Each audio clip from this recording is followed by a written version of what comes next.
Everyone, I welcome you all to this incredible platform of learn with मीजू। कैसे हैं आप सब अच्छे होंगे, मज़े में होंगे और अच्छे से अपने एग्ज़ाम की तैयारी कर रहे होंगे। देखिए, आज बात करेंगे हम Jammu and Kashmir high court junior assistant exam के बारे में। ठीक है, Jammu and Kashmir high court junior assistant exam के रिलेटेड हम यहाँ पे क्वेश्चन सीरीज स्टार्ट करने जा रहे हैं। यहाँ पे हमारे पास जो आपका सिलेबस रहता है, ठीक है, इसी पे बेस्ड हम क्वेश्चंस डिस्कस करेंगे। ठीक है, और हमारे पास आज के इस वीडियो सेशन में 100 क्वेश्चंस रहेंगे और इस कंप्लीट सीरीज में हम 1000 प्लस एमसीक्यूज कवर करेंगे। जैसे कि लास्ट टाइम आपका एग्ज़ाम हुआ तो हमने तब भी यहाँ पे एमसीक्यू सीरीज स्टार्ट की थी और उससे काफ़ी ज़्यादा हेल्प एस्पायरेंट्स को मिली थी। तो आपने क्या करना है, वीडियो को लास्ट तक देखना है। ठीक है, सभी कंपोनेंट पे क्वेश्चन रहेंगे, सेक्शन वाइज रहेंगे। वीडियो को पहले पॉज करना है, खुद आंसर देने की कोशिश करना है कि आप कितने क्वेश्चन ठीक कर पा रहे हैं। इससे आपको भी आइडिया होगा कि आपकी प्रिपरेशन कैसी चल रही है। ठीक है, चैनल को ज़रूर सब्सक्राइब कर लेना ताकि कोई भी वीडियो जैसे ही अपलोड हो तो आपको इसका नोटिफिकेशन टाइमली मिलता रहे और आप इसका बेनिफिट लेते रहें। सभी के सभी एस्पायरेंट क्लास को लाइक कर दे। आपका एक लाइक हमारे लिए मोटिवेशन का बाइस बनता है। इससे पहले वाले लेक्चर्स अगर आपने नहीं देखे हुए, प्लेलिस्ट में जाना और जाके देख लेना।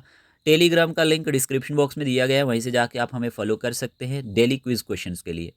बाकी अगर आपको टेस्ट सीरीज चाहिए, स्टडी मटेरियल चाहिए, पेड ग्रुप सब्सक्रिप्शन चाहिए, व्हाट्सएप नंबर स्क्रीन पे दिया गया है, इस नंबर पे आप मैसेज करके बाकी का प्रोसीजर जान सकते हैं। ठीक है, हम अपना टाइम ना वेस्ट करते हुए अपने टॉपिक की तरफ बढ़ते हैं। Let's start. Today your first question is amicus curiae means. आपसे पूछा गया है कि एमिकस क्यूरियाई का मतलब क्या है। चार ऑप्शन आपको दिए गए हैं, फ्रेंड ऑफ द कोर्ट, जज of the court, enemy of the court, advocate general. आपको सही आंसर चूज करना है। इस क्वेश्चन का आंसर क्या रहेगा?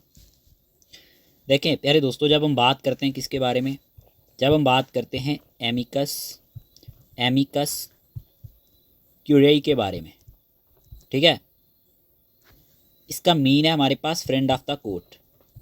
इसका मीन क्या है? Friend of the court. ये चीज़ आप नोट करेंगे। ठीक है, अब देखें इसका मतलब क्या है। एक ऐसा शख्स, a person who is not a party to the case but assists. ये क्या करता है? हेल्प करता है, असिस्ट्स करता है। किसको? कोर्ट को। Assists the court by offering expertise. तो ये चीज़ आपको समझ में होनी चाहिए। एमिकस क्यूरियाई का मतलब क्या है हमारे पास?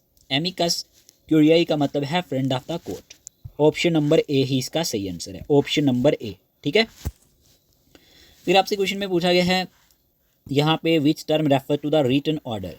ठीक है, ये क्या होता है? एक रिटन ऑर्डर होता है जो इशूड किया जाता है कोर्ट के द्वारा to produce a person before it. देखें ऑप्शन आपको दिए गए हैं, हेबियस कॉर्पस, मैंडेमस, सर्टियोररी, क्यो वारंटो। देखें इसका मीनिंग क्या है। ये एक रिट होती है जिसमें क्या किया जाता है, आस्क किया जाता है अथॉरिटीज़ को कि प्रोड्यूस किया जाए डिटेन पर्सन को कोर्ट में। इसका पर्पज़ क्या रहता है? देखें इसका पर्पज़ ये रहता है कि हमारे पास प्रोटेक्ट किया जाए। क्या किया जाए?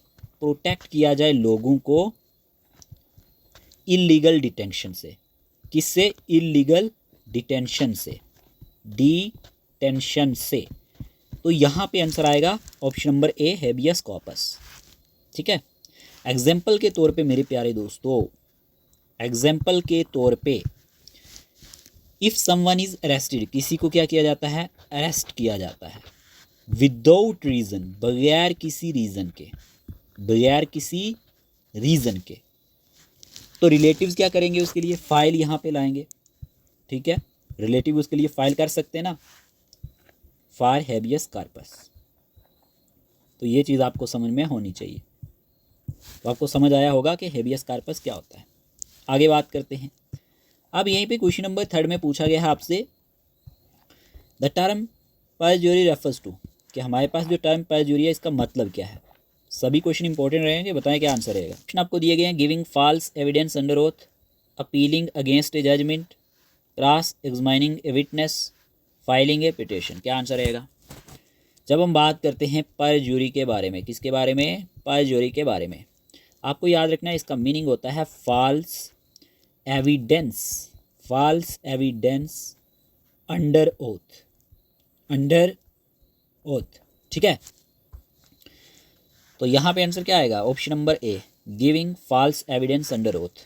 ठीक है, ये क्रिमिनल ऑफेंस माना जाता है। क्या माना जाता है? Criminal offence.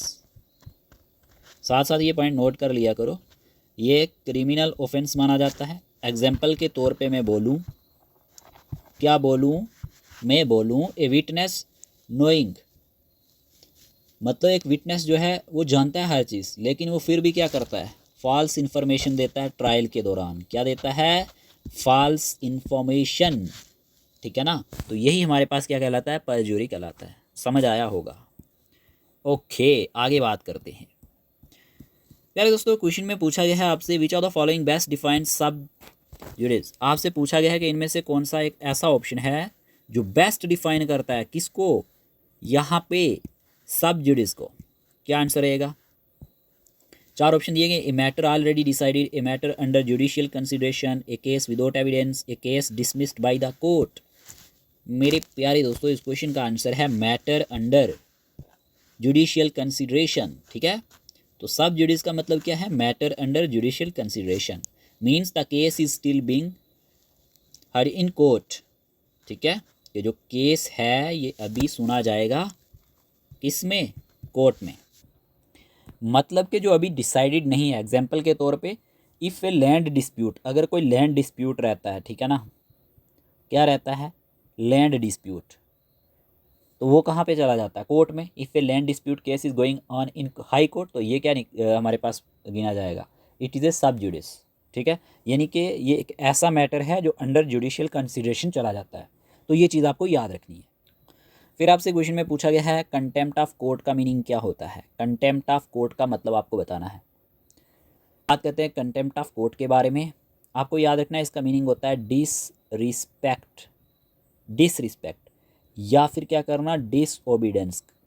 क्या करना, डिसओबीडियंस ऑफ कोर्ट। जब आप क्या करते हैं, डिसरिस्पेक्ट करते हैं या फिर मतलब कि तौहीन करते हैं अदालत की, तो यहाँ पे आंसर आएगा डिसओबेइंग और शोइंग डिसरिस्पेक्ट टू कोर्ट, ठीक है। ऑप्शन नंबर 20 का सही आंसर है। एग्जाम्पल के तौर पे, एक लायर जो होता है वो शूटिंग यानी चलाता है जज पे, तो ये क्या माना जाएगा, ये कंटेम्प्ट ऑफ कोर्ट माना जाएगा। क्या माना जाएगा, कंटेम्प्ट ऑफ कोर्ट। तो ये चीज़ आपको याद रखनी है।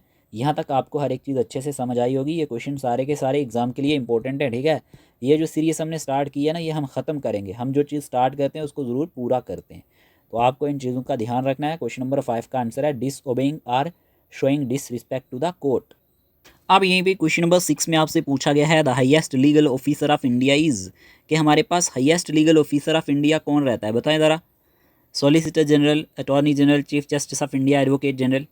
Very very important question, very very important question, ठीक है। बताएं इस क्वेश्चन का आंसर क्या रहेगा। अच्छा जी, इस क्वेश्चन का आंसर है हमारे पास ऑप्शन नंबर बी, ठीक है। Attorney general is the correct answer. ये हाईएस्ट लीगल ऑफिसर माना जाता है इंडिया का। क्या माना जाता है, हाईएस्ट लीगल ऑफिसर। ओके जी, नोट करो, हाईएस्ट लीगल ऑफिसर माना जाता है, ठीक है। ये अपॉइंटेड किया जाता है किसके द्वारा, प्रेसिडेंट के द्वारा। किसके द्वारा, प्रेसिडेंट के द्वारा, ठीक है। और ये सर्व करता है as the chief legal adviser के तौर पे। किसके तौर पे, चीफ लीगल एडवाइज़र के तौर पे, ठीक है। ये पॉइंट आपने नोट किया होगा। To the government of India, to the government of India, ये पॉइंट आप नोट करेंगे, ठीक है। तो यहाँ पे आंसर क्या आएगा, अटॉर्नी जनरल। आप सब ने सही आंसर चूज किया होगा। ओके, आगे क्वेश्चन नंबर 7 में पूछा गया मेरे प्यारे प्यारे दोस्तों, who is known as the first law officer of the state, कि हमारे पास first law officer of the state के नाम से कौन जाना जाता है। क्वेश्चन नंबर 7 में ये पूछा गया है, who is known as the first law officer of the state, बताएं। इस क्वेश्चन का आंसर है एडवोकेट जनरल, ठीक है। Advocate general is the correct answer, note कर लो। Advocate general is the correct answer. इसका सेम रोल रहता है जैसे कि attorney general, but at state level, but at state level. ये पॉइंट आप नोट करेंगे, ठीक है। एग्जाम्पल के तौर पे, जम्मू एंड कश्मीर गवर्नमेंट की अगर हम बात करें तो ये लीगल एडवाइस किससे लेता है, अपने एडवोकेट जनरल से लेता है, ठीक है, एडवोकेट जनरल से। तो यहाँ पे ये चीज़ आपको याद रखनी है। पूछा गया first law officer of the state. फिर आपसे क्वेश्चन में पूछा गया है the chief justice and other जजेस। क्वेश्चन में क्या पूछा गया है, the chief justice and other जजेस of a high court are appointed by, कि जो चीफ जस्टिस होता है और जो अदर जजेस होते हैं हाई कोर्ट के, इनको अपॉइंट कौन करता है, बताएं ज़रा। हाँ जी बताएं क्या आंसर है। Governor of the state, chief justice of India, president of India, prime minister of India. इस क्वेश्चन का आंसर है हमारे पास president of India. President of India इसका सही आंसर है। ठीक है जी, ऑप्शन नंबर सी इसका सही आंसर है। ये चीज़ आपको याद रखनी है। हाई कोर्ट के जजेस होते हैं ना, इनको प्रेसिडेंट ऑफ इंडिया ही अपॉइंट करता है, लेकिन देखें appointed by the president after consultation with chief justice of India. ये किससे कंसल्ट करेगा, देखें ये हमारे पास कंसल्ट करेगा हमारे पास किससे, चीफ जस्टिस से, चीफ जस्टिस ऑफ इंडिया से। एक पॉइंट ये नोट करेंगे, और दूसरा गवर्नर ऑफ द स्टेट से। किससे, गवर्नर ऑफ द स्टेट से। तो ये चीज़ आपको याद रखनी है। क्वेश्चन में क्या पूछा गया था, चीफ जस्टिस एंड अदर जजेस जो होते हैं हाई कोर्ट के, इनको अपॉइंट कौन करता है। ठीक है, प्रेसिडेंट ऑफ इंडिया ही करता है, लेकिन ये कंसल्ट करेगा किससे, चीफ जस्टिस ऑफ इंडिया से और गवर्नर ऑफ द स्टेट से। ये चीज़ आपको क्लियर होनी चाहिए। ठीक है, आगे बात करते हैं। फिर आपसे क्वेश्चन में पूछा गया है the retirement age of a supreme court जज इन इंडिया इज़, कि रिटायरमेंट एज जो है सुप्रीम कोर्ट जज की इंडिया में कितनी रहती है, 60 ईयर्स, 62 ईयर्स, 65 ईयर्स, 70 ईयर्स। बताएं ज़रा क्या आंसर रहेगा। इस क्वेश्चन का आंसर है हमारे पास 65 ईयर्स। क्या आंसर है, 65 ईयर्स। और ये क्वेश्चन इंपॉर्टेंट है, नोट कर लेना, इंपॉर्टेंट है। ठीक है, 65 ईयर इसका सही आंसर है। हाई कोर्ट जजेस जो होते हैं ये रिटायर होते हैं। अगर आपसे हाई कोर्ट जज की बात कर ले, किसकी, हाई कोर्ट जज की, तो यहाँ पे आंसर क्या आएगा, यहाँ पे 62 ईयर्स आएगा। क्या आएगा, 62 ईयर्स। लेकिन जब सुप्रीम कोर्ट जज की बात होती है ना, किसकी, सुप्रीम कोर्ट जज की, तो यहाँ पे आंसर क्या आएगा, यहाँ पे आंसर आएगा 65 ईयर्स। ठीक है, तो ये चीज़ आपको याद रखनी है। अब यहीं पे क्वेश्चन में पूछा गया है which of the following is a law officer who represents the union government in the supreme court. इनमें से कौन सा एक लॉ ऑफिसर होता है जो रिप्रेजेंट करता है यूनियन गवर्नमेंट को सुप्रीम कोर्ट में। क्या आंसर आएगा, advocate general, solicitor general, public prosecutor, district जज। इस क्वेश्चन का आंसर भी आपने चूज़ किया होगा। ठीक है, इस क्वेश्चन का आंसर है सॉलिसिटर जनरल। ठीक है, सॉलिसिटर जनरल इसका सही आंसर है। आपने याद रखना है कि जो सॉलिसिटर जनरल होता है ये असिस्ट करता है किसको, अटॉर्नी जनरल को, इसको अटॉर्नी जनरल को। ठीक है, एंड रिप्रेजेंट्स करता है गवर्नमेंट ऑफ इंडिया के लिए। अगर हम बात करते हैं कोर्ट में, जैसे कि कुछ बड़े केसेस होते हैं ना, जैसे कॉन्स्टिट्यूशनल डिस्प्यूट्स हो गया, तो यहाँ पे सॉलिसिटर जनरल जो होता है ये अपीयर होता है on behalf of union government. किसके बिहाफ पे, यूनियन गवर्नमेंट के बिहाफ पे। ठीक है, तो ये चीज़ आप याद रखेंगे। आंसर क्या आएगा, आंसर आएगा solicitor general, option number B. अब आपसे क्वेश्चन नंबर 11 में पूछा गया है the formal written statement submitted by a party in a court case is called. यहाँ पे क्या आंसर रहेगा, जो फॉर्मल रिटन स्टेटमेंट होती है ना, जो सबमिट की जाती है एक पार्टी के द्वारा एक कोर्ट केस में, ये क्या कहलाती है, एफिडेविट, पिटिशन, प्लेडिंग, वारंट। बताएं ज़रा। इस क्वेश्चन का आंसर आएगा हमारे पास option number C, pleading. Pleading is the correct answer, note कर लेना, प्लेडिंग। क्लियर, प्लेडिंग क्या होता है, ये आपके एग्जाम में भी पूछा गया था लास्ट टाइम। ये एक फॉर्मल, याद रख लेना, रिटन स्टेटमेंट होती है। क्या होती है, रिटन स्टेटमेंट होती है। ठीक है जी, इसका मीन क्या होता है कि हर एक पार्टी जो है, each party in A case submits there claim.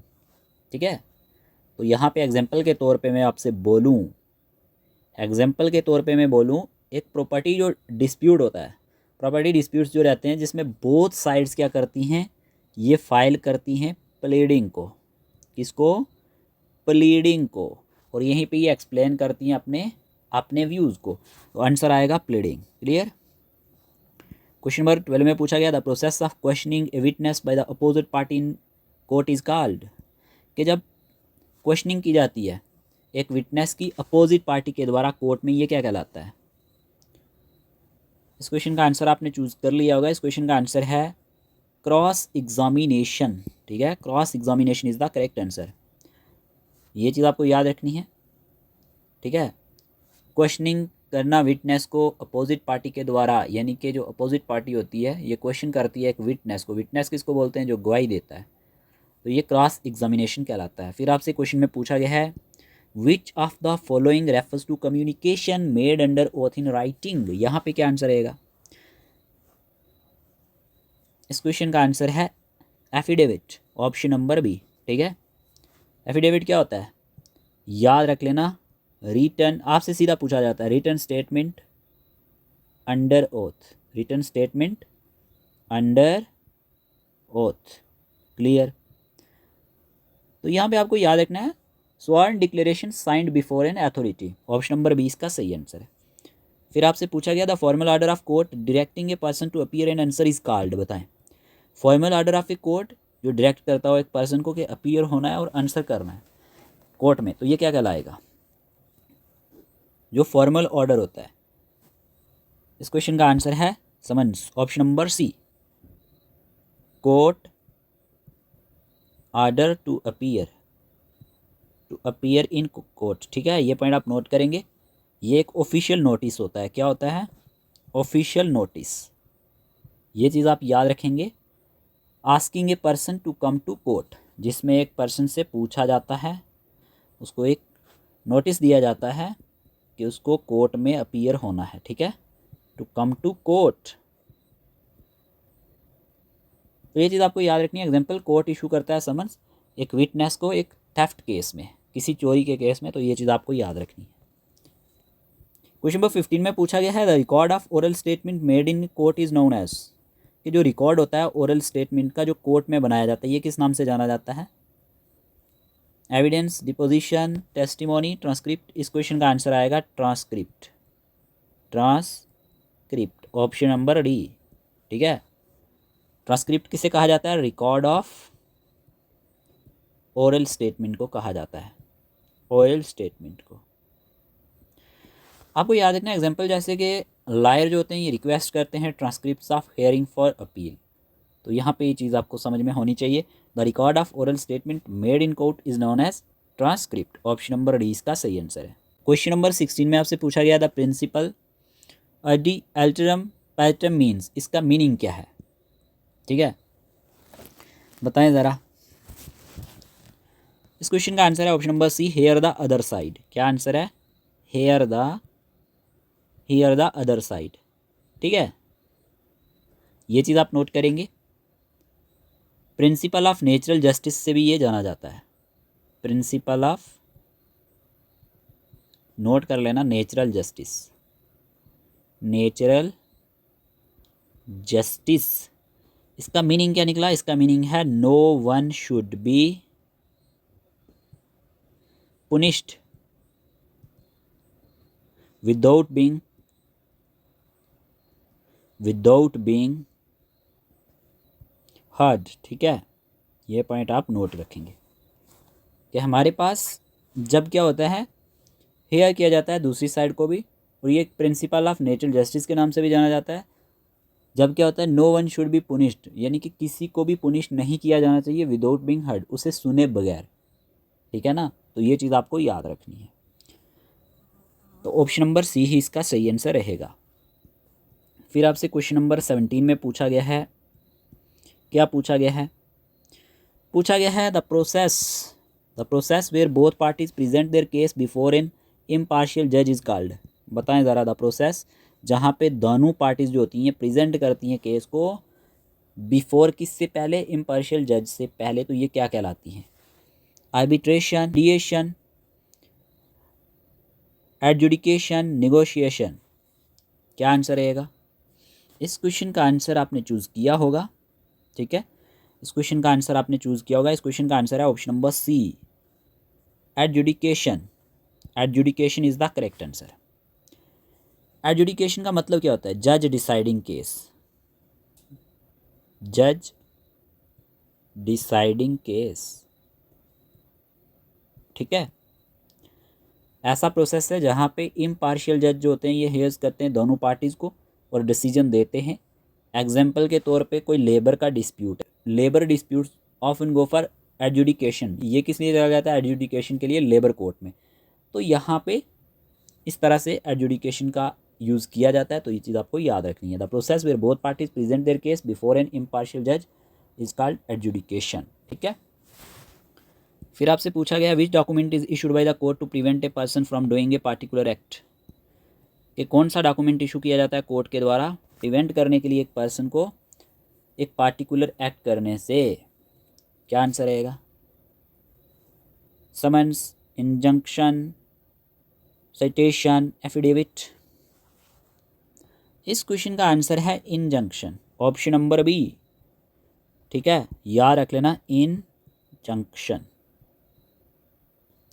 इसका मतलब होता है कोर्ट ऑर्डर, एक एक पॉइंट नोट करना, टू स्टॉप एन एक्ट। अगर आपको अच्छे मार्क्स लाने हैं तो 80 के आसपास लाने हैं तो एक एक चीज़ नोट करना, कोई भी क्वेश्चन बेकार क्वेश्चन नहीं है।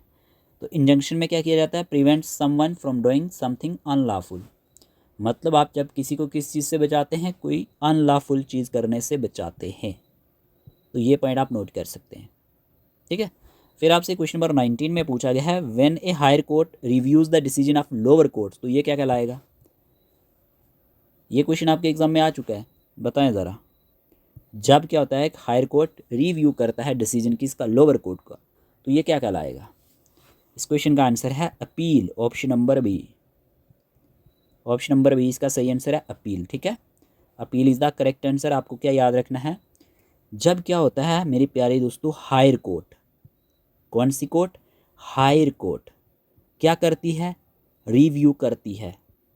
क्या करती है जी? रिव्यू करती है लोअर कोर्ट के डिसीजन को, दोबारा से देखती है। किसके डिसीजन को? लोअर कोर्ट के डिसीजन को। तो इसी को अपील कहा जाता है। ठीक है। फिर यहीं पे क्वेश्चन में पूछा गया है the legal term res judicata refers to, कि हमारे पास जो लीगल टर्म है रेस जुडिकेटा, इसका मीनिंग क्या है? बताएं ज़रा। A matter under trial, a matter already decided by a competent court, a case transferred to another court, a case without jurisdiction. आपको सही आंसर चूज करना है, जल्दी से आंसर चूज करें। हाँ जी, आंसर आपने चूज किया होगा। इस क्वेश्चन का आंसर है, याद रखना, a case already decided, already decided, ये पॉइंट आप नोट करेंगे। एक ऐसा केस जो ऑलरेडी क्या हो? डिसाइडेड हो। Same issue can not be tried again once court has given final decision. मिसाल के तौर पे, एग्जाम्पल के तौर पे, अगर एक लैंड डिस्प्यूट है वो डिसाइड हो चुका है पहले, तो fresh suit on same issue is barred by res judicata. तो ये क्या किया जाएगा उसके द्वारा? मतलब उसको खारिज किया जाएगा। एक ऐसा मैटर है जो ऑलरेडी डिसाइड हो चुका है कॉम्पिटेंट कोर्ट के द्वारा, तो उसको दोबारा से क्यों लाना है? तो ऑप्शन नंबर बी ही इसका सही आंसर रहेगा, ए matter already decided by a competent court. तो यहाँ पे हमने कोर्ट रिलेटेड, याद रखना, अवेयरनेस पे बेस्ड क्वेश्चन देखें। कोर्ट रिलेटेड अवेयरनेस बेस्ड कितने क्वेश्चन देखे? 20 क्वेश्चन देखे। आपने 20 में से कितने ठीक किए, जल्दी से बता दें। आपने पता आपने मार्क्स कैसे मेंशन करने हैं? सबसे पहले लिखना है court related awareness equal to कितने ठीक किए? 15, 17 जो भी। फिर इसके बाद अब हम डिस्कस करने वाले इंग्लिश। ठीक है, तो ऐसे ही आप इसके भी। तो लास्ट पे आपने सभी सब्जेक्ट के यहाँ पे स्कोर कमेंट बॉक्स में मेंशन करने हैं। ये चीज़ आपने ज़रूर करनी है। ठीक है, इससे हमें भी पता चलेगा कि पूरी वीडियो किसने देखी है। देखिए, आगे बढ़ने से पहले आप में से कोई भी ऐसा एस्पायरेंट जो Jammu and Kashmir high court junior assistant exam के लिए तैयारी कर रहे हैं, तो आपको स्टडी मटेरियल मिल जाएगा। इसमें आपको मिलेगा क्या? कोर्ट रिलेटेड अवेयरनेस, जिसमें लीगल टर्म्स आती हैं, जुडिशरी की आर्टिकल्स, प्लस एमसीक्यूज रहते हैं। फिर यहीं पे करंट अफेयर्स आपको मिल जाएंगे 2024 के भी और 25 के भी। इसमें जम्मू एंड कश्मीर के करंट अफेयर्स भी इंक्लूडेड होंगे। फिर आपको जनरल इंग्लिश मिल जाएगी, ठीक है, प्रैक्टिस सेट्स के साथ। फिर आपको कंप्यूटर मिल जाएगा, ठीक है, जिसमें आपको थ्योरेटिकल पोर्शन भी होगा और एमसीक्यूज भी होंगे। यहीं पे आपको 10 फुल लेंथ टेस्ट मिलने वाले हैं। कितने? 10 फुल लेंथ टेस्ट आपके अच्छे से कवर हो जाएंगे, एग्ज़ाम ओरिएंटेड रहेंगे। और यहीं पे जैसे कि आज हमने यहाँ पे प्रैक्टिस सेट स्टार्ट किए, तो ये वाले एमसीक्यूज भी आपको कवर हो जाएंगे, जिसमें हम 1000 प्लस एमसीक्यूज कवर करेंगे। टोटल फ़ी आपको 499 पड़ेगी, ओनली 499 फ़ी है इसकी। तो आप इसका बेनिफिट ले सकते हैं। Success is the sum of small efforts, repeated day in and day out. आपने करना क्या है, बस व्हाट्सएप नंबर पे मैसेज करना है, बाकी का प्रोसीजर आपको व्हाट्सएप पे बता दिया जाएगा। तो ये अपॉर्चुनिटी आप मिस मत करना। इसमें आपको पेड ग्रुप सब्सक्रिप्शन भी मिल जाएगी, ठीक है। इसका आप स्क्रीनशॉट भी ले सकते हैं। बात करते हैं नेक्स्ट। अब हम डिस्कस करेंगे इंग्लिश पे बेस्ड क्वेश्चंस। क्वेश्चन नंबर 21 में पूछा गया the idiom cut the guardian not means. आपको बताना है कि जो ईडियम है कट द गार्डियन नॉट, इसका मीनिंग क्या है। जल्दी से आंसर चूज करें, 4 ऑप्शन दिए गए हैं, आपने आंसर चूज किया होगा। इस क्वेश्चन का आंसर है, देखें, to solve a difficult problem quickly, ठीक है। ऑप्शन नंबर ए ही इसका सही आंसर है, आपको याद रखना है। इसका मीन क्या निकलता है, solve a difficult problem quickly. जब आप क्या करते हैं, कोई डिफ़िकल्ट प्रॉब्लम को बहुत जल्दी से सॉल्व कर देते हैं, ये चीज़ आपको याद रखनी है। मीन के आपने क्या किया, फाइंड किया, finding a bold quick solution, quick solution to a tough problem. एक टफ प्रॉब्लम का आपने क्या किया, बहुत जल्दी से हल निकाल लिया। तो इस तरह से यूज़ होता है कट द गार्डियन नॉट, ठीक है। तो ये चीज़ आप याद रखेंगे। ईडियम फ्रेजेस से क्वेश्चन एग्जाम में पूछे जाते हैं, 5 क्वेश्चन आते हैं आपके एग्जाम में। और अगर आप मेरी पूरी वीडियोस देखोगे तो आपके 5 के 5 ठीक हो जाएंगे, 5 ना भी हुए 4 ज़रूर होंगे, ठीक है। लास्ट टाइम भी मैंने बोला था, तो जब एग्ज़ाम दे के एस्पिरेंट आए थे तो बोल रहे थे कि आप सच बोल रहे थे, काश हमने आपकी सारी वीडियोस देखी होती, ठीक है ना। यहीं पे क्वेश्चन नंबर 22 में पूछा गया है to play second fiddle means. आपको बताना है कि प्ले सेकंड फिडल का मतलब क्या है। ये भी ईडियम है, बताएं ज़रा। इसका आंसर आपने चूज़ किया होगा, इजी है। इसका मीनिंग है स्पोर्ट, नोट कर लेना, sport in a subordinate role, subordinate role. इसका मीनिंग क्या निकला, meaning to take a lower position while supporting someone else, ठीक है ना। तो यहाँ पे आंसर आएगा to support another person in a subordinate role. जैसे क्रिकेट टीम होती है, उसका एक कैप्टन होता है, लेकिन एक वाइस कैप्टन भी होता है। क्या होता है, वाइस कैप्टन। और जो वाइस कैप्टन का रोल रहता है ना, समझो ये सेकंड फिडल का रोल रहता है। तो ये चीज़ आपको समझ आई होगी, ठीक है। अब आपसे क्वेश्चन में पूछा गया है the idiom to bell the cat means. आपको बताना है कि जो बेल द कैट, इसका मीनिंग क्या है। ये JKSSB ने भी पूछा हुआ है और आपके एग्ज़ाम में भी आ चुका है। बेल द कैट का मीनिंग क्या है, वेरी सिंपल है। इसका मीनिंग है मेरे प्यारे दोस्तों, take a risk for benefit of others. जब आप क्या लेते हैं, रिस्क लेते हैं, टेक ए रिस्क किस लिए, फॉर बेनिफिट ऑफ अदर, दूसरे के बेनिफिट के लिए आप रिस्क लेते हैं। कभी आपने लिया किसी के लिए, हाँ कमेंट बॉक्स में बताना ज़रा, अपने घर वालों के लिए लिया या किसी और के लिए लिया, ज़रूर बताना। तो यहाँ पे ना इसका मीनिंग है take a risk for benefit of others, meaning to do a dangerous task that other avoids. मतलब आप कोई डेंजरियस काम करते हैं जिसको बाकी वाले क्या कर देते हैं, बाकी वाले अवॉइड कर देते हैं, ठीक है। तो ये चीज़ आपको याद रखनी है, to take a risky task for the benefit of other. Option number 20 का सही आंसर आएगा। ओके, आगे बात करते हैं जी। क्वेश्चन नंबर 24 में मेरे प्यारे दोस्तों पूछा गया a storm in a tea cup refer to. कि जो storm in a tea cup है, इसका मीनिंग क्या है, ये भी ईडियम फ्रेज है। क्वेश्चन का आंसर आएगा great excitement over a trivial matter. अब इसका मीनिंग क्या है, देखें। इसका मीनिंग है मेरे प्यारे दोस्तों, याद रखना, ग्रेट एक्साइटमेंट होना किसी छोटे मैटर पे, किस पे, किसी छोटे मैटर पे, स्मॉल मैटर पे, तो इसी को कहा जाता है ए storm in a tea cup. तो ये चीज़ आप याद रखेंगे। फिर आपसे क्वेश्चन में पूछा गया है the phrase throw cold water on means. क्या आंसर रहेगा, देखें इस वक्त रात के 11:30 बज चुके हैं, 11:30 जब मैं वीडियो बना रहा हूँ, ठीक है। The phrase throw cold water on means, तभी मैं थोड़ा सा स्लोली बोल रहा हूँ, रास्ता बोल रहा हूँ कि बाकी वाले डिस्टर्ब ना हूँ, ठीक है। The phrase throw cold water on means, इसका मीनिंग क्या है, बताएं ज़रा। इस क्वेश्चन का आंसर है मेरे प्यारे दोस्तों, जब डिस्करेज किया जाता है किसी आइडिया को या प्लान को, तो ऑप्शन नंबर ए ही सही आंसर रहेगा। सिंपल था, टू डिस्करेज एन आइडिया और प्लान। मतलब कि जब आप क्या करते हैं, टू शो, दिखाते हैं, क्या दिखाते हैं, डिसअप्रूवल। क्या दिखाते हैं, डिसअप्रूवल दिखाते हैं। आर रिड्यूस करते हैं, किस चीज़ को रिड्यूस करते हैं, एंथुसियाज्म को, ठीक है। तो ये चीज़ आपको याद रखनी है। थ्रो कोल्ड वाटर का मीनिंग क्या है, टू डिस्करेज एन आइडिया और प्लान। तो ये पॉइंट आप नोट करेंगे। मेरे प्यारे दोस्तों, क्वेश्चन में पूछा गया है choose the synonym of eloquent. आपको ना सेम मीनिंग पूछा गया है, देता हूँ, आप अपनी कॉपी पे लिख देना क्योंकि ये एग्जाम में कई बार पूछा जा चुका है। Expressing clearly, expressing clearly and beautifully, and beautifully, and beautifully in speech. Okay, जब आप एक्सप्रेस करते हैं क्लियर और ब्यूटीफुल वे में किसी स्पीच को, तो मेरे प्यारे दोस्तों इस वर्ड का यूज़ किया जाता है, ठीक है। तो आंसर क्या आएगा, fluent, silent, confused, weak. Simple है, ऑप्शन नंबर बी आएगा, फ्लुएंट, ऑप्शन नंबर बी। चलिए क्वेश्चन नंबर 27 में पूछा गया select the antonym of magnanimous. आपको मैग्नेनिमस का अपोजिट वर्ड बताना है। Generous, kind, selfish, noble. क्या आंसर रहेगा, देखो अपोजिट वर्ड बताना है ना, इसका मीनिंग होता है नोबल। क्या होता है, नोबल। आपको अपोजिट वर्ड बताना था, तो सेल्फिश इसका सही आंसर आएगा। क्या आएगा, सेल्फिश, ठीक है।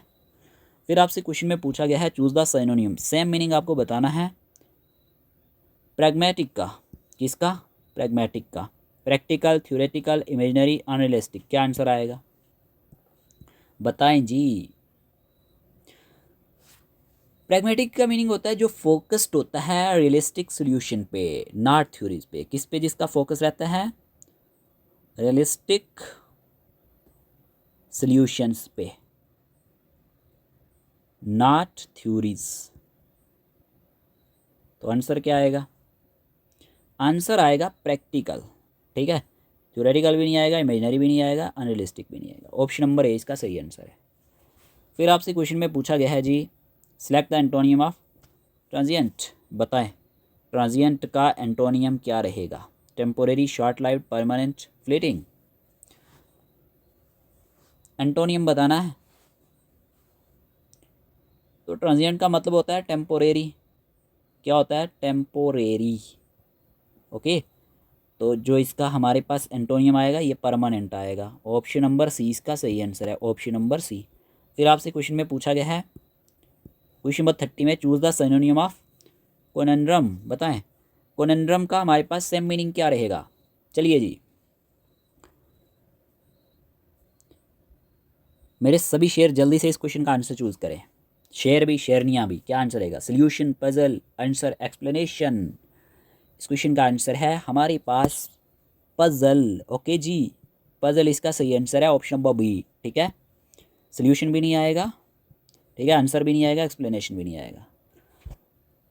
देखिए कोनंड्रम का मीनिंग होता है कन्फ्यूजिंग और डिफिकल्ट प्रॉब्लम। क्या आता है, एक कन्फ्यूजिंग और आप नोट कर लेना डिफ़िकल्ट प्रॉब्लम, डिफ़िकल्ट प्रॉब्लम। इतना आप नोट कर लेना और साथ ही साथ आप नोट कर लेना इसका मीनिंग होता है पजल, ठीक है।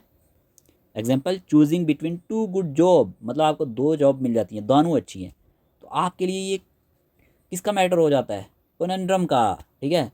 तो ये आपको एक रियल कोनंड्रम यहाँ पे पेश करता है कि दो जॉबें आपको कौन सी चूज़ करनी है, तो वहाँ पे आप पजल हो जाते हैं ना। इस तरह से ये वर्ड यूज़ किया जाता है, आपसे याद रखना। फिर आपसे क्वेश्चन नंबर 31 में पूछा गया है वन वर्ड सब्सटीट्यूशन से। देखिए 4 से 5 क्वेश्चन आपको वन वर्ड सब्सटीट्यूशन से भी पूछे जाएंगे, एंटोनियम सिनोनिम भी 4 से 5 पूछे जाएंगे। इसीलिए मैं आपको प्रैक्टिस करवा रहा हूँ। और लास्ट जब आपका एग्ज़ाम हुआ था तब भी मैंने आपको प्रैक्टिस करवाई थी, वो वीडियो भी आप देख लेना, प्लेलिस्ट में पड़े हुए हैं। बाकी पेड सब्सक्रिप्शन में भी आपको PDF मिल जाएंगे, आराम से रिवाइज़ करते रहना मज़े से, ठीक है। जितनी चीज़ें मैंने कवर की हुई हैं वो कोई भी नहीं करेगा। अब आपसे पूछा गया है पर्सन हो नोज एवरीथिंग इज कॉल्ड, ये किस नाम से जाना जाता है, बताएं। देखें इस क्वेश्चन का आंसर है ऑप्शन नंबर बी, ओमनिशेंट, ठीक है। ऑप्शन नंबर बी इसका सही आंसर है। आपको क्या याद रखना है, ओमनिशेंट का मतलब क्या रहता है, ऑल नोइंग, ऑल नोइंग, ठीक है, जो सब कुछ जानता हो। एग्जाम्पल के तौर पे the teacher seemed omniscient because she answered every question. तो ऑप्शन नंबर 20 का सही आंसर है। फिर आपसे पूछा गया है a person who is indifferent to pleasure और पेन इज कॉल्ड। बताएं क्या आंसर आएगा? यहाँ पे आंसर आएगा स्टोइक। क्या आंसर आएगा? स्टोइक। देखिए इसका मीनिंग क्या होता है? इसका मीनिंग होता है इनडिफरेंट, जो क्या हो? इनडिफरेंट हो टू प्लीजर आर पेन के लिए, ठीक है, प्लीजर आर पेन। एग्जाम्पल के तौर पे ना सोल्जर्स जो होते हैं इनको ट्रेंड किया जाता है, soldiers are trained to remain stoic, कि वो स्टोइक रहें, ठीक है ना, इन डिफ़िकल्ट सिचुएशंस में भी। ये चीज़ आपको पता होनी चाहिए। फिर आपसे क्वेश्चन में पूछा गया है a speech delivered by one person in the presence of others is called. एक ऐसी स्पीच जो डिलीवर्ड की जाती है एक पर्सन के द्वारा in the presence of other person, तो ये क्या कहलाता है? जल्दी से आंसर चूज करें। वन पर्सन यूज हुआ है, ठीक है, speech delivered by one person in the presence of other, ये चीज़ भी ध्यान में रखनी है। इस क्वेश्चन का आंसर है मोनोलॉग, ठीक है, option number B, speech by one person, speech bye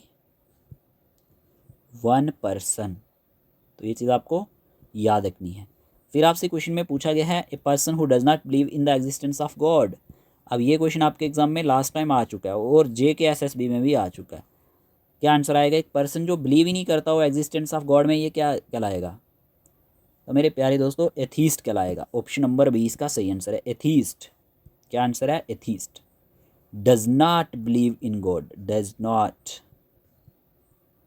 believe in God, ठीक है, ये पॉइंट आप नोट रखेंगे। फिर आपसे क्वेश्चन में पूछा गया है a person who collects and study stamps is called. अच्छा, ये क्वेश्चन भी इंपॉर्टेंट है, एक एग्जाम में आ चुका है। क्या आंसर रहेगा? एक ऐसा शख्स जो कलेक्ट्स भी करता हो और स्टडीज भी करता हो स्टैम्प्स की, किस नाम से जाना जाता है? ऑप्शन नंबर सी इसका सही आंसर है फिलाटेलिस्ट, ठीक है, फिलाटेलिस्ट इसका सही आंसर है। स्टैम्प कलेक्टर के नाम से भी ये जाना जाता है, स्टैम्प कलेक्टर के नाम से। ओके, ऑप्शन नंबर सी इसका सही आंसर है। अब देखो आपको यहाँ पे कॉमन एरर्स पे बेस्ड क्वेश्चन पूछे जाएंगे और 4 से 5 क्वेश्चन पूछे जाएंगे ना। 3 से 4 जो मैंने पढ़ाए हुए थे डिटो कॉपी पूछे गए थे, 3-4 क्वेश्चन आपको बिल्कुल डिटो कॉपी एरर से पूछे गए थे, जैसे कि कॉपी पेस्ट किया हो पूरा। तो यहाँ पूछा गया है दीज आल, फिर mangoes are ripe no error, कि यहाँ पे किस में एरर है? देखो ये ए पार्ट है, ये बी पार्ट है, ये सी पार्ट है और ये डी पार्ट है। एरर किस में है? दीज आल में है, मैंगोज में है, आर राइप में है, नो एरर। देखें यहाँ एरर ए पार्ट में है। एरर क्यों है? दीज आल तो कुछ बना ही नहीं, ना ही जचा, आल दीज आएगा। क्या आएगा? All these mangoes are ripe, ठीक है। These all mangoes are ripe बिल्कुल गलत स्टेटमेंट बनती है। मुझे बताओ these all mangoes are ripe कुछ बनता है? नहीं बनता। तो आंसर क्या आना चाहिए? All these mangoes are ripe. तो ऑप्शन नंबर ए में मिस्टेक है। कहाँ पे? ऑप्शन नंबर ए में। ऑप्शन नंबर ए में क्या आना चाहिए था? ऑप्शन नंबर ए में आना चाहिए था आल दीज। छोटी सी मिस्टेक होती है, तो यहाँ पे आपको ध्यान देना था। फिर पूछा गया है द रिपोर्टर, ठीक है, ए पार्ट। फिर दिया गया है वाज अनेबल, बी पार्ट। फिर दिया गया है to elicit information from the police, C part. फिर दिया गया नो एरर, ठीक है, नो एरर, डी पार्ट में दिया गया है नो एरर। आपको बताना है कि गलती कहाँ पे है। The reporter was unable to elicit information from the police, no error. यहाँ पे एरर है सी पार्ट में। अब क्यों एरर है? देखो ILLICIT का मीनिंग क्या रहता है? इसका मीनिंग होता है इलीगल। क्या रहता है? इलीगल। करेक्ट वर्ड यहाँ पे आना चाहिए था ELICIT। कई बार वर्ड की भी मिस्टेक होती है, तो इसका मतलब क्या होता है? Draw out info, draw out info. तो यहाँ पे देखें टू एलिसिट आएगा इन्फॉर्मेशन फ्रॉम द पुलिस, यानी कि ड्रा आउट की उसने पूरी इन्फॉर्मेशन। तो यहाँ पे ऑप्शन नंबर सी में मिस्टेक थी, स्पेलिंग गलत था। फिर यहीं पे क्वेश्चन में पूछा गया है प्यारे दोस्तों each of these boys play games no error. A part, B part, C part, D part, किस में एरर है? अब यहाँ पे कहाँ पे एरर है? देखिए हमारा सेंटेंस क्या है? Each of these boys play games no error, ठीक है। तो यहाँ पे आना चाहिए था each of these boys plays game आना चाहिए था। क्या आना चाहिए था? Plays games. तो यहाँ पे कहाँ मिस्टेक है? प्ले में मिस्टेक है, ठीक है। प्ले में each of these boys plays games होना चाहिए था, तो ऑप्शन नंबर बी में मिस्टेक है। फिर आपसे क्वेश्चन में पूछा गया he laughed on her as she fell off the tree, no error, बताएं कहाँ मिस्टेक है। सेंटेंस को पूरा जोड़ो। अच्छा, यहाँ पे प्रीपोजिशन एरर है। He laughed on her as she fell off the tree, यहाँ पे प्रीपोजिशन एरर है, याद रख लेना। ऑन हर नहीं आएगा, ही लाफ्ड एट हर आएगा। बिल्कुल सिंपल था। तो इन चीज़ों का ध्यान रखना होता है, कोई स्पेलिंग की मिस्टेक तो नहीं है, कोई प्रीपोजिशन की गलती तो नहीं है, ठीक है। तो ये चीज़ों का आपको ध्यान रखना है। यहाँ पे आएगा he laughed at her as she fell off the tree. में पूछा गया the students were awaiting for the arrival of the chief guest, no error. देखें, नो एरर तब होता है जब कोई गलती ना हो। द स्टूडेंट्स पर बिल्कुल ठीक है। अवेटिंग फॉर यहाँ पे गलती है। अब गलती क्या है, यहाँ पे या तो आना चाहिए था वेटिंग फॉर, क्योंकि इसका मीनिंग सेम निकलता है, या फिर आना चाहिए था ओनली अवेटिंग, फॉर नहीं लगना चाहिए था, ठीक है। ये फॉर नहीं यहाँ पे आएगा, तो ऑप्शन नंबर बी में ही गलती है। Option number B is the correct answer. होता ना वेटिंग फॉर बिल्कुल सही होता, अवेटिंग फॉर नहीं आएगा, ठीक है। तो option number B is the correct answer. Option number B में मिस्टेक थी। क्लियर। अब आपको क्वेश्चन ना एक्टिव पैसिव पे बेस्ड पूछे गए हैं, और जो क्वेश्चन नंबर 41 है ना, ये आपके एग्जाम में आ चुका है। The government has launched a massive tribal welfare programme in Jharkhand. यहाँ पे आपको बताना है सही आंसर क्या रहेगा। जल्दी से आंसर चूज करें। इस क्वेश्चन का आंसर है option number D, a massive tribal welfare programme has been launched by the government in Jharkhand, ठीक है। तो ये चीज़ आपको याद रखनी है, क्योंकि आपको एक्टिव से पैसिव बनाना होता है, एक्टिव से पैसिव बनाना होता है। तो ये एक्टिव सेंटेंस था। The government in Jharkhand has launched a massive tribal welfare programme नहीं आएगा। Jharkhand government has launched a massive tribal welfare programme, ये भी गलत है। A massive tribal welfare programme is launch by the government in Jharkhand भी गलत है। यहाँ पे आएगा a massive tribal welfare programme has been launch by the government in Jharkhand. देखिए, अगर आपको एक्टिव पैसिव पे अच्छे से वीडियो देखनी है ना, रूल्स वगैरह को भी देखना है, तो आप क्या करना, प्लेलिस्ट में जाना। मैंने एक वीडियो अपलोड किया होगा, नोटबुक पे पढ़ाया हुआ है, ठीक है। वो वीडियो जब आप देखेंगे तो आपको हर एक कंसेप्ट अच्छे से क्लियर हो जाएगा, और उसके बाद आपका कोई भी एक्टिव पैसिव गलत नहीं होगा। इस क्वेश्चन का आंसर था ऑप्शन नंबर डी, ठीक है। आपने सही आंसर चूज़ किया होगा। पूछा गया I was oblige to go, बताएं क्या आंसर रहेगा। आंसर आपने चूज़ किया होगा, मैं आंसर आपको बता देता हूँ। ऑप्शन नंबर सी इसका सही आंसर है, circumstances oblige me to go, ठीक है। ऑप्शन नंबर सी इसका सही आंसर है। आपने सही आंसर चूज़ किया होगा। फिर आपसे क्वेश्चन में पूछा गया our task has been completed before sunset, ये भी पूछा जा चुका क्वेश्चन है। इस क्वेश्चन का आंसर क्या रहेगा।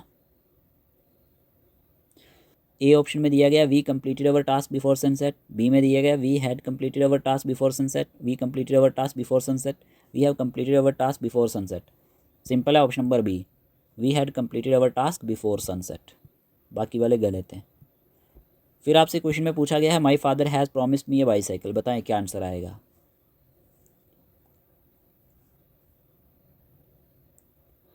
यहाँ पे आंसर क्या आएगा, फर्स्ट तो होगा नहीं, ना ही लास्ट वाला होगा।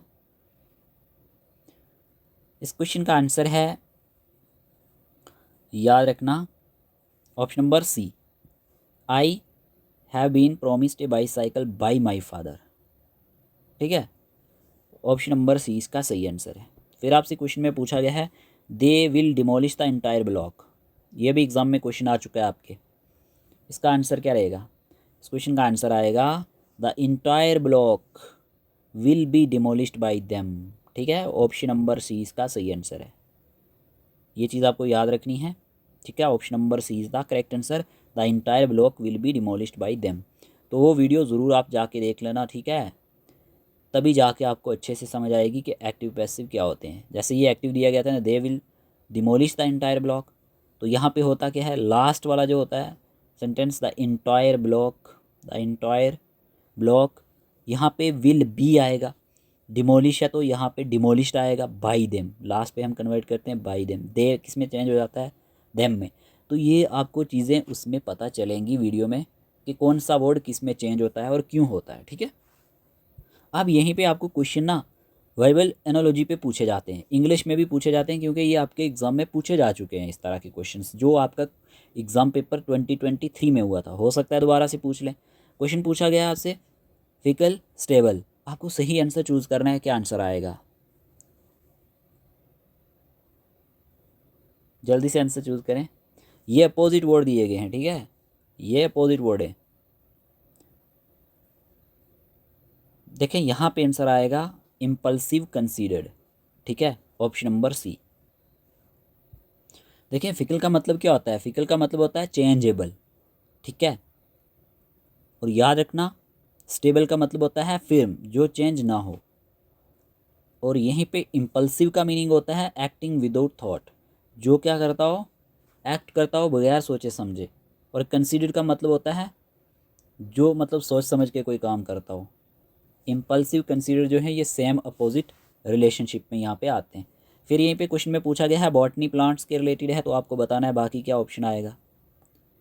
सिंपल है, जियोलॉजी अर्थ के रिलेटेड है, जियोलॉजी सब्जेक्ट है तो अर्थ के रिलेटेड है, ठीक है ना। इस तरह से इसको याद रखना है, क्योंकि आपको इस पे फोकस करना होगा कि ये जो क्वेश्चन है ये किसके बारे में है, ये सब्जेक्ट के बारे में है तो आंसर भी सब्जेक्ट के बारे में होना चाहिए। फिर आपसे पूछा गया है फेक, ठीक है ना, तो आपको इसका सही आंसर चूज करना है, क्या रहेगा। जेन्युइननेस दिया गया, आपको बताना है क्या आंसर रहेगा। फेक का मतलब क्या होता है?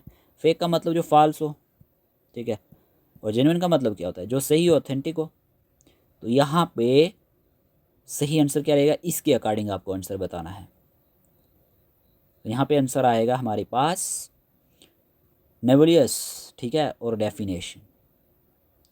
नेबुलियस का मतलब होता है जो अनक्लियर हो, क्या हो, अनक्लियर, ठीक है ना, क्योंकि ये भी अपोजिट वर्ड दिए गए थे। और डेफिनेशन का मतलब होता है जिसमें क्लैरिटी हो, क्या हो, क्लैरिटी, एग्जैक्ट मीनिंग हो, जिसमें एग्जैक्ट मीनिंग हो। फिर आपसे डोट और फेथ पूछा गया है, डोट और फेथ। देखें ये डोट है, ये फेथ है, दोनों अपोजिट वर्ड है। इसके अकॉर्डिंग नीचे आपको आंसर बताना है, क्या आंसर रहेगा।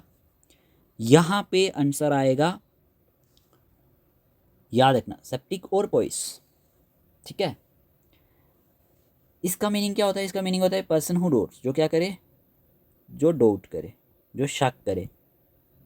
और ये जो होता है ना बॉयज, इसका मीनिंग होता है डीपली रिलीजियस, क्या होता है, डीपली रिलीजियस, जो डीपली रिलीजियस हो। तो यहाँ पे आंसर यही आएगा। अब देखिए यहीं पे क्वेश्चन नंबर 50 में पूछा गया एक्सट्रैक्ट और टूथ, ठीक है ना। एक्सट्रैक्ट का मतलब क्या होता है? एक्सट्रैक्ट का मतलब होता है टू पुल आउट, जब आप क्या करते हैं, पुल आउट करते हैं, यानी रिमूव करते हैं। अब आपने रिमूव किसको किया, टूथ को किया होगा। एक्सट्रैक्ट इज द एक्शन और टूथ क्या है, ये ऑब्जेक्ट है ना जिस पे आपने काम किया है। तो इसी तरह से सेकंड पेयर क्या आएगा, आप रूट और स्टंप। आप रूट का मतलब होता है to pull out a tree, जब आप क्या करते हैं, किसी ट्री को पुल आउट करते हैं, पुल आउट करते हैं, ठीक है ना, कंप्लीटली फ्रॉम द ग्राउंड से। तो स्टंप का मतलब क्या रहता है, स्टंप का मतलब होता है आफ्टर आप rooting a tree what remains, उसके पीछे क्या बचा, यानी जो बॉटम पार्ट है वो वहीं ग्राउंड पे रह गया, ठीक है।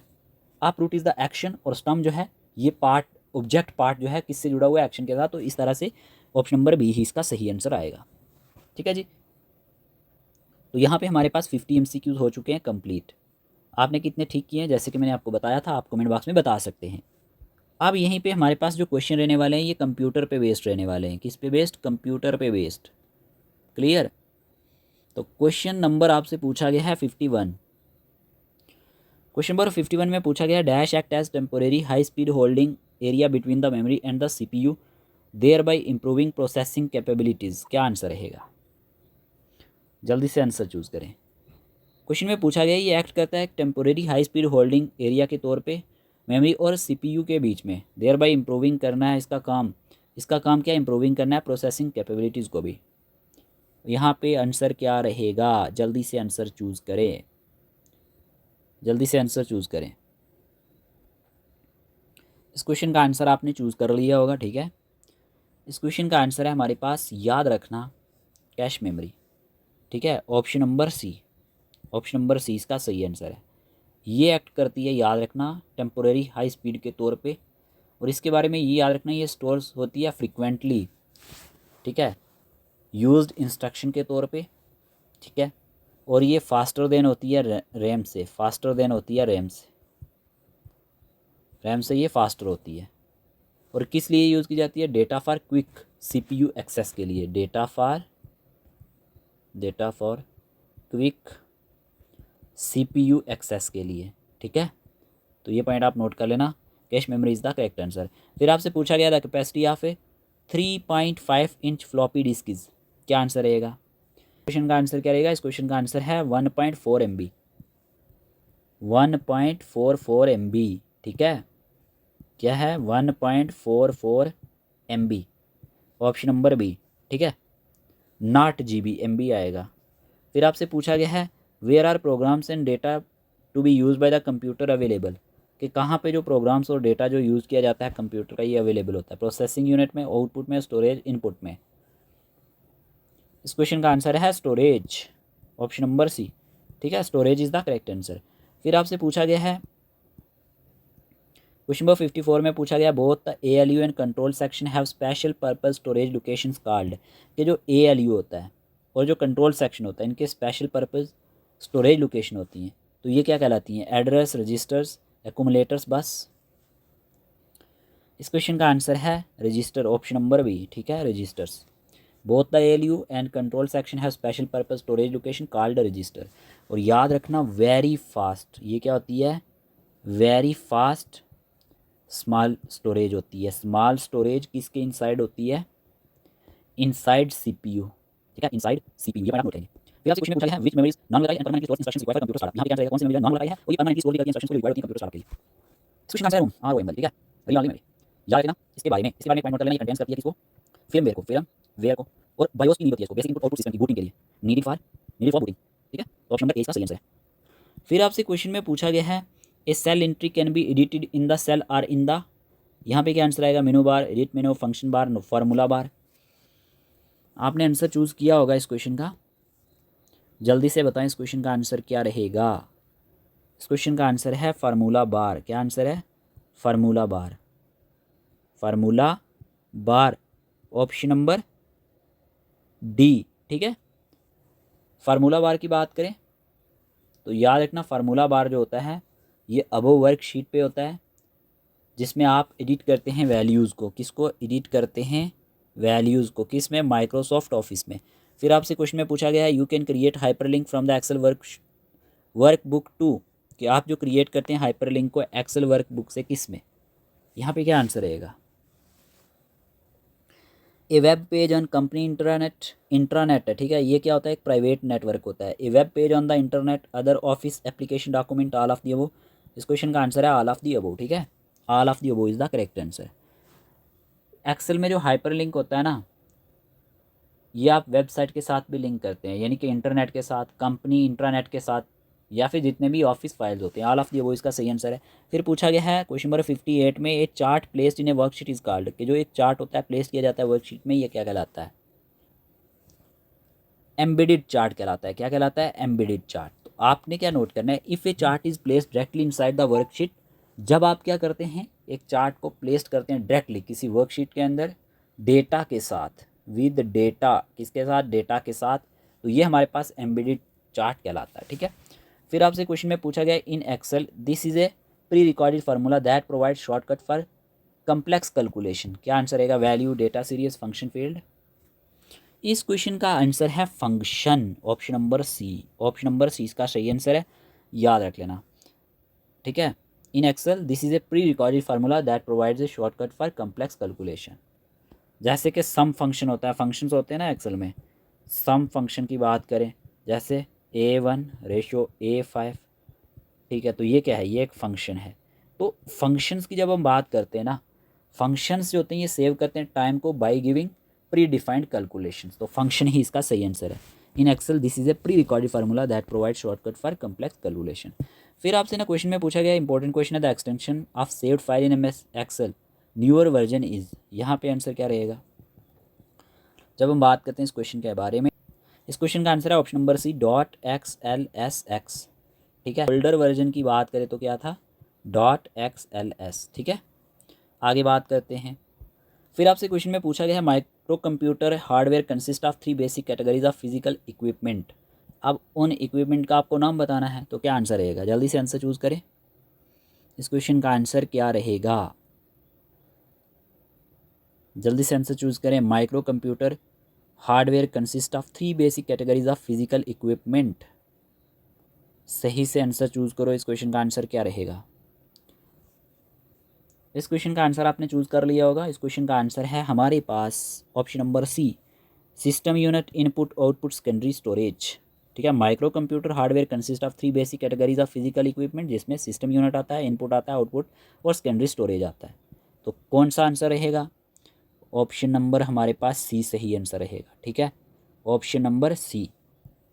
फिर आपसे पूछा गया है dash computer also refer to as a laptop is a small lightweight personal computer that incorporates the screen, the keyboard, storage and processing components into a single portable unit. यहाँ पे बताएं क्या आंसर रहेगा, ये कौन सा computer है? तो नोटबुक इसका सही आंसर है, option number A portable personal computer with keyboard plus screen plus storage plus CPU equal to notebook. ठीक है, फिर आपसे पूछा गया है personal computer is design to meet the computing needs of a. जो पर्सनल कंप्यूटर होता है ये डिज़ाइन किया जाता है मीट करने के लिए कंप्यूटिंग नीड्स किसकी? तो याद रखना इंडिविजुअल, ऑप्शन नंबर ए ही इसका भी सही आंसर है। फिर आपसे क्वेश्चन में पूछा गया है a computer falls into this category if it is at the time of construction one of the fastest computer in the world. कौन सा कंप्यूटर है बताओ? कौन से कंप्यूटर के बारे में बात हो रही है? Supercomputer, option number B. ठीक है, फिर आपसे क्वेश्चन में पूछा गया है एन इंटीग्रेटेड सर्किट इज़, ये जो इंटीग्रेटेड सर्किट होता है ये क्या है? A complicated circuit an integrated device much costlier than a single transistor fabricated on a tiny silicon chip. Option number D इसका सही आंसर है। ठीक है, याद रखना। फिर आपसे क्वेश्चन नंबर 66 में पूछा गया है what refers to a set of characters of particular design, keyboard, calligraphy. बताएं क्या आंसर रहेगा? Pencil, type, base.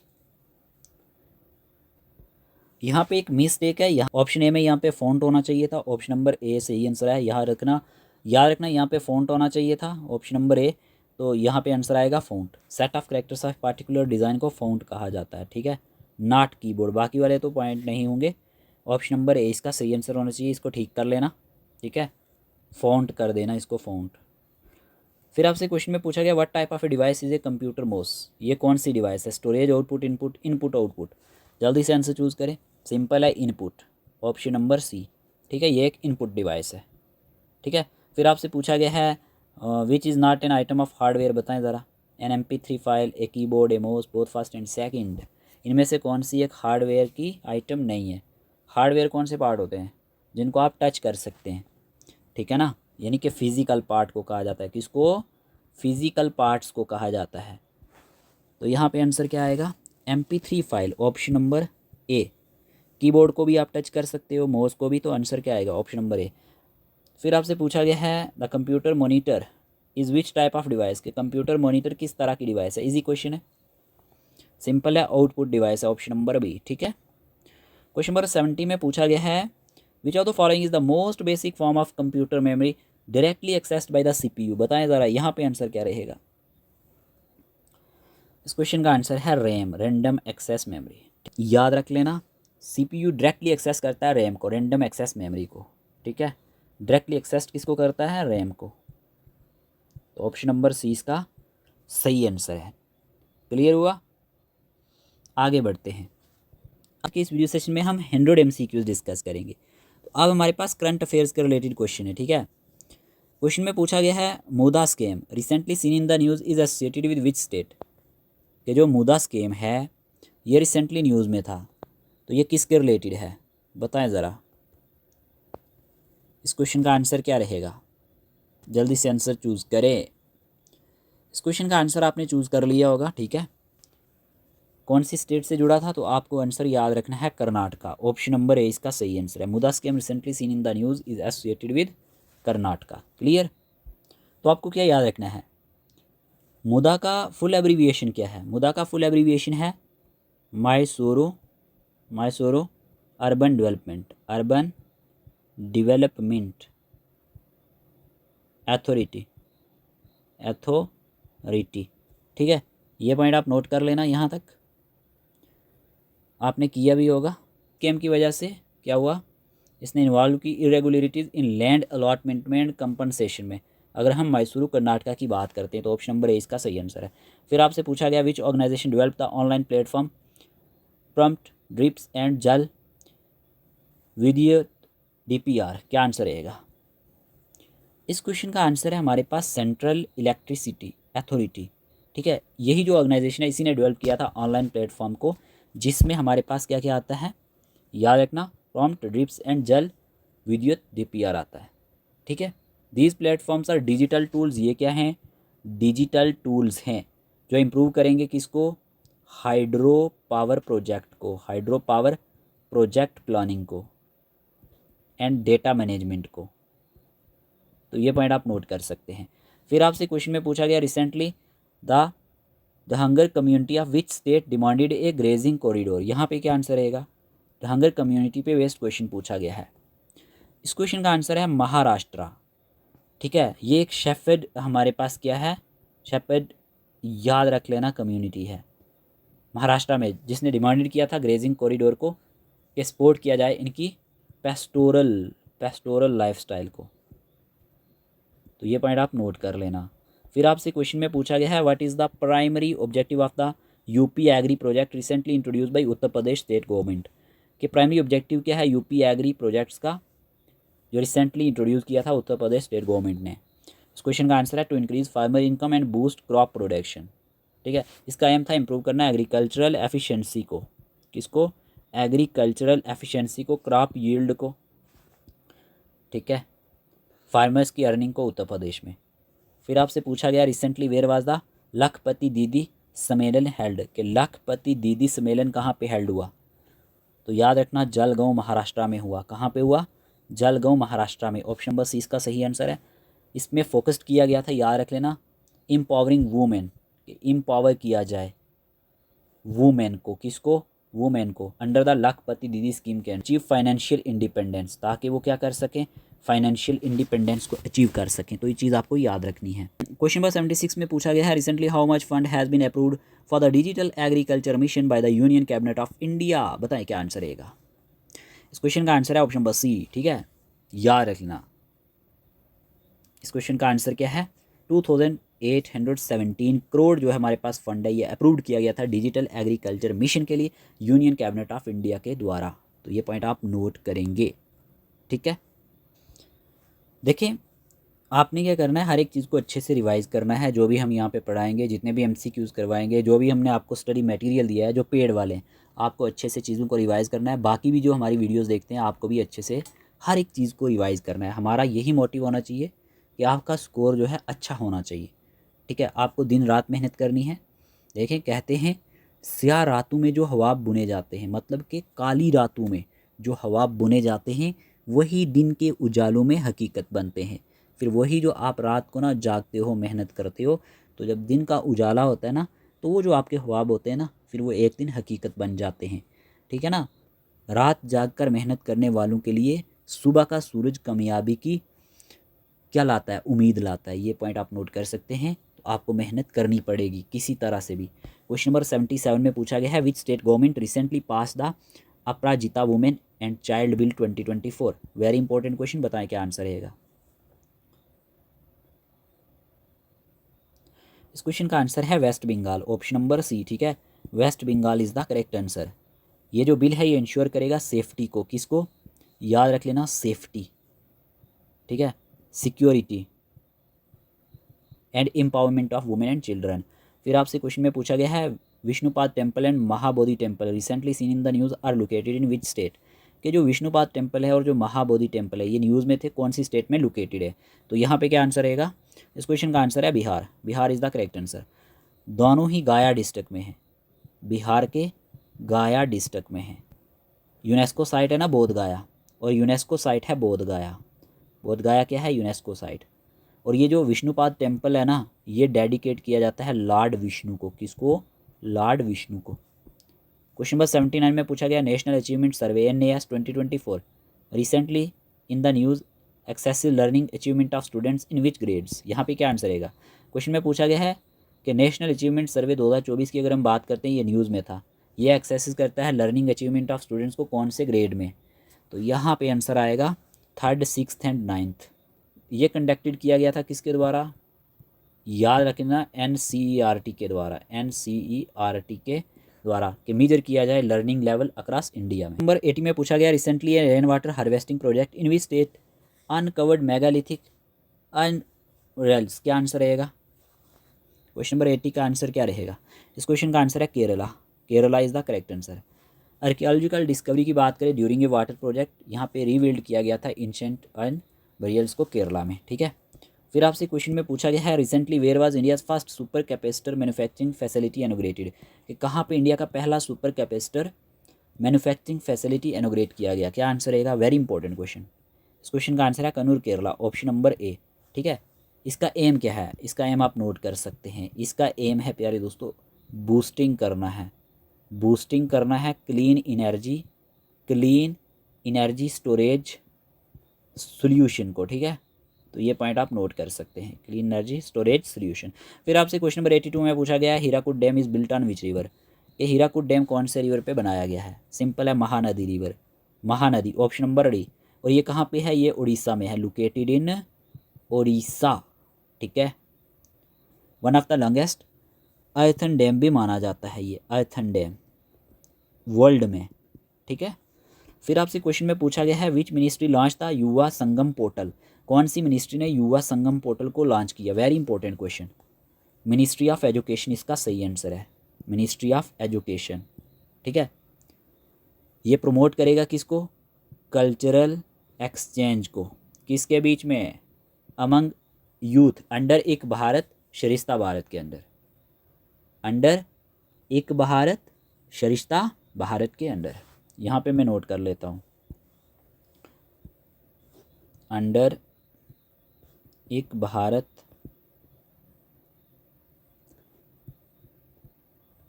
शरिस्ता भारत, तो ये चीज़ आपको समझ आई होगी। फिर आपसे क्वेश्चन में पूछा गया है which state government has announced free dialysis for chronic kidney patient in government hospital, यहाँ पे क्या आंसर रहेगा? इस क्वेश्चन का आंसर है Haryana, Haryana is the correct answer, ठीक है। हरियाणा गवर्नमेंट ने डिक्लेयर किया है फ्री, याद रख लेना, डायलिसिस सर्विस को, किसके लिए? क्रोनिक किडनी पेशेंट के लिए, याद रखना। क्वेश्चन नंबर 85 में पूछा गया है what are sonobuoys recently mention in the news, ये क्या चीज़ है? अगर हम बात करते हैं इसके बारे में, इस क्वेश्चन का आंसर है, याद रख लेना, option number C, small expendable device है, ठीक है, use in underwater acoustics to detect and sonar system, जो किसको डिटेक्ट करेगा? जो किसकी स्टडी करेगा? अंडर वाटर जितनी भी चीज़ें रहती हैं उनको डिटेक्ट करेगा और सोनर सिस्टम को डिटेक्ट करेगा। तो ऑप्शन नंबर सी इसका सही आंसर है। फिर आपसे क्वेश्चन में पूछा गया which Indian naval ship recently arrived at the port of Colombo for a 3-day maiden visit to Sri Lanka, यहाँ पे क्या आंसर रहेगा? कौन सा इंडियन नेवल शिप रिसेंटली कहाँ पे पहुंचा था? पोर्ट ऑफ कोलंबो पे 3-day मेडियन विजिट के लिए, जो श्रीलंका में। तो यहाँ पे आंसर क्या आएगा? इस क्वेश्चन का आंसर है INS Mumbai, option number C, INS Mumbai is the correct answer, ठीक है। गाइडेड मिसाइल डिस्ट्रॉयर है जिसने विजिट किया था कोलंबो में 3-day मेडियन विजिट के लिए। फिर आपसे क्वेश्चन में पूछा गया है SIG 716 rifle recently seen in the news is manufactured by which country, ये कौन सी कंट्री ने मैन्युफैक्चर किया है? क्या आंसर रहेगा? United states, option number D, ठीक है। ये चीज़ आपने याद रखना है। और इसको रिसेंटली इंडक्टेड किया गया है इंडियन आर्मी में भी। फिर आपसे क्वेश्चन नंबर 88 पूछा गया exercise Varuna recently seen the news is the bilateral naval exercise between India and which country, यहाँ पे क्या आंसर रहेगा? बताएं। इस क्वेश्चन का आंसर है फ्रांस, इंडिया और फ्रांस के बीच में होती है, ठीक है। ये एक एनुअल बाइलेटरल नेवल एक्सरसाइज है। कौन सी एक्सरसाइज है? नेवल एक्सरसाइज है। मिलिट्री एक्सरसाइज पे मैंने अलग से वीडियो अपलोड किया हुआ है, जाके देख लेना, काम आएगा, ठीक है। इंडिया एंड फ्रांस के बीच में होती है ये। Option number D is the correct answer. चलिए मेरे प्यारे दोस्तों, क्वेश्चन नंबर 89 का आंसर क्या रहेगा? Recently where was the first joint commanders conference held, के हमारे पास recently first joint commanders conference कहाँ पे हेल्ड हुई? लखनऊ में हेल्ड हुई, ऑप्शन नंबर बी इसका सही आंसर है, ठीक है। ये एक हिस्टोरिक मीट था आर्मी, नेवी और एयरफोर्स कमांडर का। आर्मी की बात करें, तीनों फोर्सेस का, आर्मी, नेवी की बात करें या फिर एयरफोर्स की बात करें, तो ये कहाँ पे हेल्ड हुआ है? First joint commanders conference Lucknow में। फिर आपसे क्वेश्चन में पूछा गया defence minister of India recently inaugurated India's defence aviation x position IDEX 24 in which city, क्या आंसर आएगा? इस क्वेश्चन का आंसर है जोधपुर, ऑप्शन नंबर डी, ठीक है। ये शो केस करेगा इंडिया की एडवांसमेंट डिफेंस एविएशन टेक्नोलॉजीज़ में, ठीक है। तो यहाँ पे आंसर क्या आएगा? जोधपुर के हमारे पास डिफेंस मिनिस्टर ऑफ इंडिया ने रिसेंटली इनॉग्रेट किया India defence aviation exposition IDEX 2024 को जोधपुर में। What is the name of the joint military exercise between India and the US recently held in Rajasthan, ये एक्सरसाइज रिसेंटली राजस्थान में हेल्ड हुई है। इस exercise का आपको नाम बताना है। इस क्वेश्चन का आंसर है युद्ध अभ्यास। युद्ध अभ्यास इज द करेक्ट आंसर। ये इंडिया और यूएस के बीच में होती है और रिसेंटली कहाँ पे हेल्ड हुई थी? राजस्थान में। याद रख लेना, इंपॉर्टेंट है। Recently which organisation deployed the lightweight bulletproof jackets named अवैध। इस क्वेश्चन का आंसर क्या रहेगा? इस क्वेश्चन का आंसर है हमारे पास, याद रख लेना, DRDO। ठीक है, DRDO की अगर हम बात करते हैं, इन्होंने डिज़ाइन किया था जैकेट्स को। ये लाइटर जैकेट है और ये प्रोवाइड करते हैं इन्हांस प्रोटेक्शन को भी। तो इसका नाम आप ज़रूर याद रख लेना। DRDO इसका सही आंसर है। ठीक है, फिर आपसे क्वेश्चन नंबर 93 में पूछा गया एक्सरसाइज कजिंड।